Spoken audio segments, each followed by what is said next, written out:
Hello everyone, welcome back to my channel travel আড্ডা with Shri. আর আজকে আমার এক স্পেশাল ফ্রেন্ডের হাউস ওয়ার্মিং গেট টুগেদারে আমরা এসে গেছি ইকো পার্কের ধামসাতে। তোমরা আশা করি সবাই জানো এটা একটা ট্রাইবাল কিচেন বা ট্রাইবাল রেস্টুরেন্ট। আমার ফ্রেন্ড তুলি আমার নেবারও বটে, আর আমরা সব নেবার্সরা আজকে এক জায়গায় হয়ে গেছি তুলির এই পার্টিতে। তুলি আমাদেরকে ইনভাইট করেছে লাঞ্চের জন্য ধামসাতে। আর যেহেতু এটা 2026 পড়ার পরে ফার্স্ট সানডে, তো আমরা সবাই বেশ একটু পিকনিক ভাইবস নিচ্ছি আজ। চলো তোমাদেরকে এবার ঘুরে দেখাই রেস্টুরেন্টের আশপাশটা। আর ধামসার ভেতরে বাইরে দু জায়গাতেই বসার জায়গা আছে। তো তুলি বুক করেছে বাইরে যে সিটিং অ্যারেঞ্জমেন্ট রয়েছে সেখানে।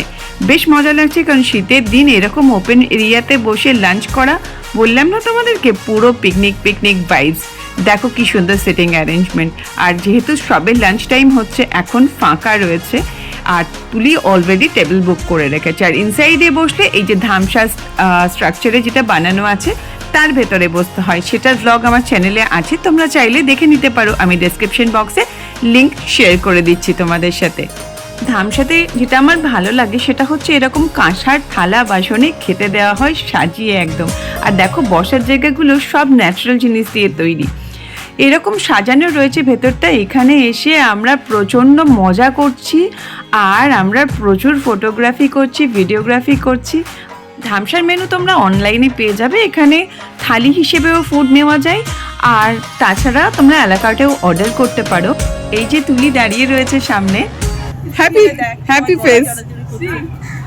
ও এটা কিন্তু ভিডিও হচ্ছে। হ্যাঁ, এগুলো সব আমি ইউটিউবে দেব।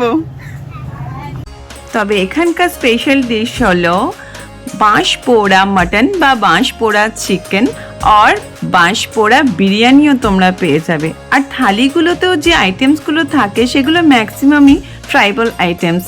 তো এখন যখন থালি দেখাবো আমি তোমাদের সাথে শেয়ার করে দেবো যে অর্গ্রাম থালিতে কি থাকে। আমরা লাস্ট টাইমে অর্গ্রাম থালি নিয়েছিলাম, খুব ভালো লেগেছিল। এবারে দেখাচ্ছি তোমাদেরকে।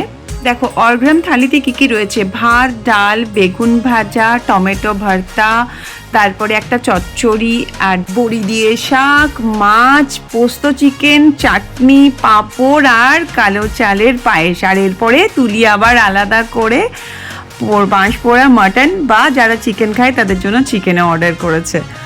তুলি খুব হ্যাপি, কারণ ও খুব মানুষজনকে খাওয়াতে পছন্দ করে আর নিজেও অনেক রকম রান্না করতে ভালোবাসে।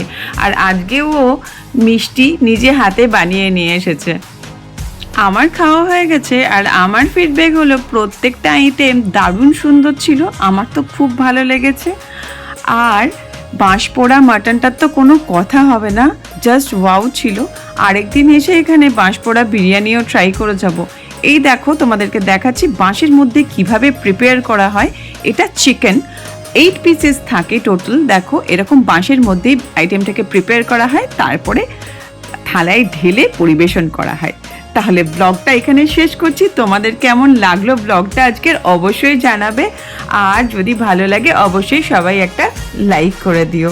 আর যদি ধামসার ব্যাপারে কোনো ইনফরমেশনের দরকার হয় বা আমার অন্য কোনো ব্লগের ব্যাপারে, প্লিজ কমেন্ট বক্সে কমেন্ট করে নিও। আজকের মতো সবাইকে বাই বাই, আবার তোমাদের সঙ্গে দেখা হবে পরের ব্লগে।